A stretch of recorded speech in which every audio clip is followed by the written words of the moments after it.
जय श्री राम। आप सभी का जीवन मंगलमय हो। सच बराबर तप नहीं कि झूठ बराबर पाप, जाके हृदय साच है ताके हृदय आप। जिसके हृदय में सच है, सच यही है जो हमारी परंपराओं के द्वारा हमें दर्शाया बताया गया है। जो हमारी पुरानी स्थिति, पूर्वजों की स्थिति, जीवन शैली, जीवन पद्धति रही है। सबकी स्थिति परमात्मा, प्रकृति और पृथ्वी से ही सबकी स्थिति है। सबकी स्थिति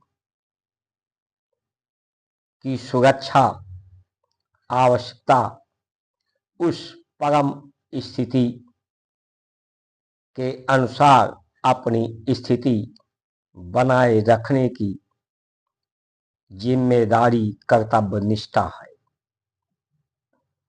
परमात्मा का जो विध है, विधान है, प्रकृति का जो नियम है, धरती का जो गुण है, उसे समझना, जानना और उस नियम विधान को स्वीकार करना और उसी को स्वीकार करने के लिए स्वीकार, अनुभव, अनुभूति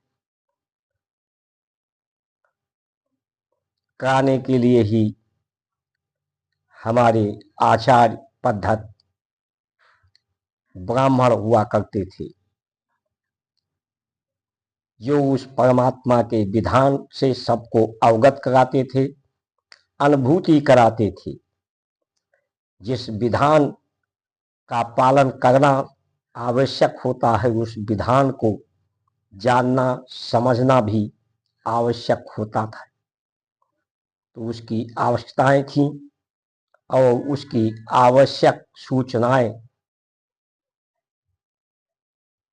सबको अवगत कराया जाता था। उसी को विद्या कहते हैं। विद्याधन, गौधन, क्योंकि जो परम स्थिति है, परमात्मा की स्थिति है, वो पवित्र की स्थिति है। और मनुष्य के जीवन जो पेट पूजा है, सबसे पेट की पूजा, पेट के द्वारा जो हम पेट में आहार लेते हैं भूख को शांति करने के लिए, उसमें विकार होती है। इसलिए जो पेट की पूजा हो वो पवित्रता का हो।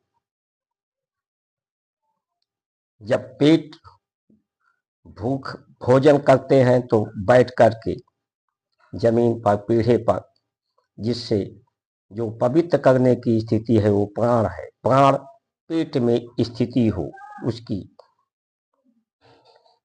गौ माता के गोबर, गौमूत्र से जिस धरती में पड़ती हो, वहाँ का आहार उत्पत्ति होता हो, उस आहार को हम प्रयोग करें। पवित्रता को पैदा करने वाली यानी धन हमारी गौ है। उसके दूध, दही, मक्खन का प्रयोग करें, जो हमारे पेट को पवित्र कर रखे, पेट में सुगंध पैदा करे। जो खाएं उसे पच जाए। जब सूर्य का प्रकाश रहे तभी भोजन करें। नियमित भोजन करें। जितनी जरूरत है पचा सकते हैं उतनी, जो सरलता से पच जाए। शरीर पेट के अंदर गंदगी ना जमा हो पावे, सोच से बाहर निकल जाए, सरलता से पच जाए वही भोजन। जो अंदर गंदगी ना जमा हो, पेट के अंदर, बाहर संसार में गंदगी ना जमा हो, गंदगी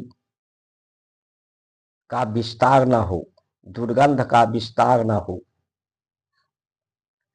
गंदगी ना हो, अशांति ना हो, सब जगह शांति हो, सुगंध वातावरण हो। ओम त्र्यंबकम यजामहे सुगंधिम पुष्टवर्धनम उर्वारुकमेव बंधनान मृत्युर्मोक्षय मामृतात्। तो हमारी यज्ञीय पद्धति रही है, जब वेद रीत वेदांत का युग रहा है, तो ये पेट के द्वारा यज्ञ होता है, जिससे सुगंध सांसों से निकलती है, रोम रोम से शरीर के निकलती है। तो ये समस्याएं जो है, हमारे अपनी पुरानी व्यवस्थाओं से आपत्ति है लोगों को। पुराने जो परमात्मा का विधान है, वही सच है। सच ये है कि सबकी स्थिति एक ही है, तो सबको एक समान दृष्टिकोण से देखा जाए। मनुष्य का जीवन, सब सम्मान चाहते हैं, सुरक्षा चाहते हैं, सामर्थ्यवान होना चाहते हैं, किसी तरह की कोई कमजोरी ना हो, शारीरिक, मानसिक, बौद्धिक, आध्यात्मिक, आर्थिक स्वस्थ रहना चाहते हैं, शांति चाहते हैं, संतुष्टि चाहते हैं। तो इन सभी की इच्छाएं एक हैं, वही परमात्मा एक स्थिति से ही उसकी अनेक स्थिति है। ये सच है। इस सच की स्वीकारता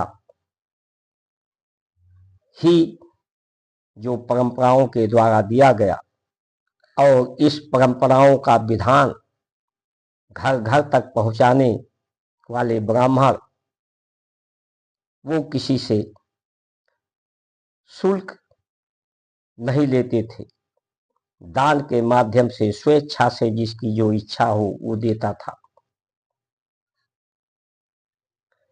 तो आज हम परमात्मा के विधान को मानने को, स्वीकार करने को तैयार नहीं है, पुरानी व्यवस्थाओं को स्वीकार करने के लिए तैयार नहीं है। जो देव संस्कृति है, आज हमारे पास कुछ देने के लिए नहीं है। आज गौ धन नहीं है, विद्या धन नहीं है, प्रेम धन नहीं है। अन्न धन भी जब धन का पर्याय ही होता है गाय से, जब गाय के गोबर गोमूत्र के द्वारा अन्न पैदा हो जाए तो वही अन्न धन होता है। धन का जो निशान होता है क्रॉस, उसको चारों तरफ से घेर दिया जाए तो गोलाकृत बन जाता है, वो 10 दिशाओं को जोड़ता है। स्वास्तिक उसके किनारे लगा दिया जाए तो वो स्वास्तिक निशान बन जाता है। तो आज लोग निर्धन हो रहे हैं, गरीबी इसलिए बढ़ रही है। आज कर्जा लेकर लोग का जीवन चल रहा है, देश पर कर्जा बढ़ रहा है। तो कर्जे का जीवन है, रिद्धि का जीवन है, सिद्धि नहीं है, शुभ लाभ नहीं है, लोगों के पास धन नहीं है, कुछ देने का लोग निर्धन होते जा रहे हैं। इस कि देश संविधान से चलेगा, किस संविधान से?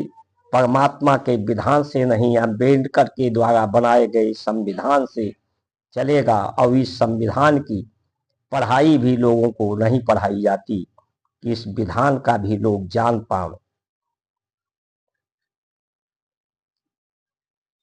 तो अब प्रश्न ये है कि लगता है कि अंबेडकर जी ने ही इस धरती, अंबर, चांद, तारे, सितारे सभी की गति अंबेडकर जी से ही चलेगी।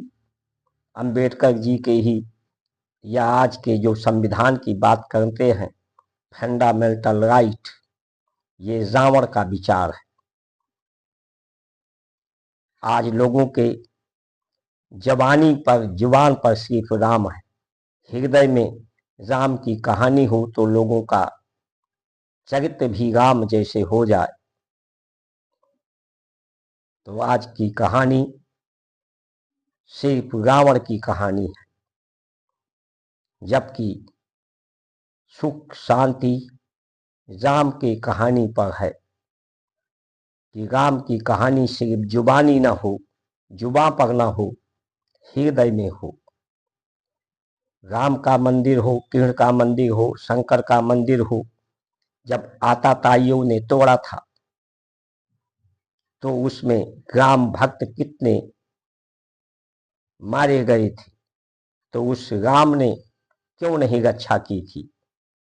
उस राम अगर मंदिर में होते तो धनुष बाण लेकर आ जाते, बड़ी भक्तों की रक्षा करते, या कृष्ण सुदर्शन चक्र लेकर आ जाते, भोलेनाथ त्रिशूल लेकर आ जाते, अपने भक्तों की रक्षा करते।